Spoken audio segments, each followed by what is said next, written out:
আজকের এই ভিডিওটা কিন্তু বেশ অনেক দিন পুরনো। যখন থেকে আমি আমার এই পেজটা খুলেছি এবং ব্লগিং শুরু করেছি তখন থেকেই বেশ সব কিছুরই ভিডিও তৈরি করি, কিন্তু সেই ভিডিওগুলো অনেক সময়ই আপলোড করা হয় না, এডিট করা হয়ে ওঠে না, জমে থাকে মোবাইলের এক কোণে। এই দিনটা ছিল আমাদের বাড়িতে একটা অনুষ্ঠান, মানে একটা পুজো ছিল। এটা ছিল পহেলা বৈশাখের আগের দিন, মানে বাংলা বছরের শেষ দিনের ভিডিও। পুজোর জন্য যারা যারা আমাদের বাড়িতে আসবেন তাদের সবাইকে পুজো শেষ হওয়ার পর, যেহেতু তারা সারাদিন উপবাস আছে, তাই তাদেরকে কিছু খাবার দেওয়া হবে।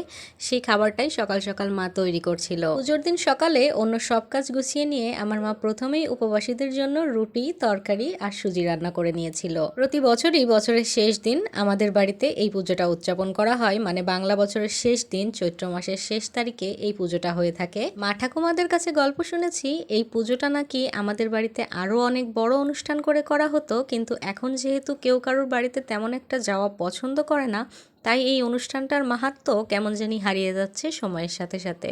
এটা ছিল মূলত শিব পুজো, মানে মহাদেবের পুজো। এই পুজোটা দুপুরের দিকে অনুষ্ঠিত হয়ে থাকে। বেলা 12টা বাজতে না বাজতে যারা নিয়মিত আমাদের বাড়িতে আসেন এই দিনে পুজোর জন্য, তারা সকলেই এসে গেছেন। আগের দিনকার তুলনায় এখন এই পুজোটাতে জাঁকজমক কম হলেও যারা নিয়মিত আগে থেকেই আসতেন তাদের মধ্যে এমন কিছু লোক রয়ে গেছেন যারা এখনও এই পুজোটাতে আমাদের বাড়িতে আসেন।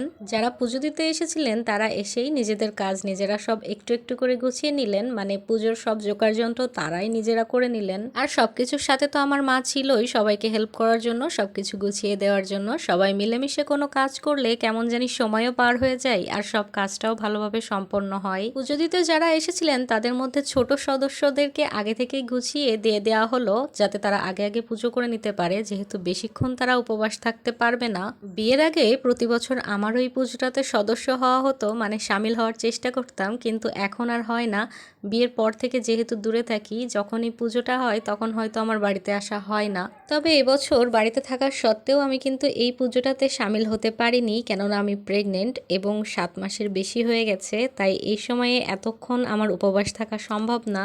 আর এই পুজোটা দেওয়ার জন্য আমাকে প্রায় 4টে-5টা পর্যন্ত উপবাস থাকতে হতো, যেটা আমার পক্ষে এই মুহূর্তে সম্ভব না। তাই এই বছরও আমার এই পুজোটা দেওয়া হলো না। পুজোটা দিতে পারলাম না বলে মনটা কিছুটা খারাপই হয়েছিল, তবুও সবাই কেমনভাবে পুজো দিচ্ছিল, সবার এই সামিল হওয়াটা দেখেই আমি একটু আনন্দ নেওয়ার চেষ্টা করছিলাম। কেন জানি না, ছোটবেলা থেকেই আমার বাড়িতে অনেক বেশি লোকজন আসলে, অনেক মানুষ এক জায়গায় হলে আমার খুব ভালো লাগে। আজকেও মনটা বেশ ভালোই লাগছিল। এই যে সবাই মিলে এক জায়গায় বসে হাতে হাতে কাজ করা, সবাই একে অপরের সাথে গল্প করা, হাসি মুখে কথা বলা, অনেকদিন পর দেখা হওয়া, এই জিনিসগুলোর মধ্যে যেন একটা অন্যরকম একটা আনন্দ আছে। পুজো এখন শেষ, সবাই প্রসাদ গ্রহণ করছে, আর প্রসাদ খাওয়া শেষ হলে মা যে খাবারগুলো সকালে সবার জন্য রান্না করেছিল সেগুলো সবাইকে এখন সার্ভ করবে, মানে রুটি, তরকারি, এগুলো খেয়ে সবাই চলে যাবে।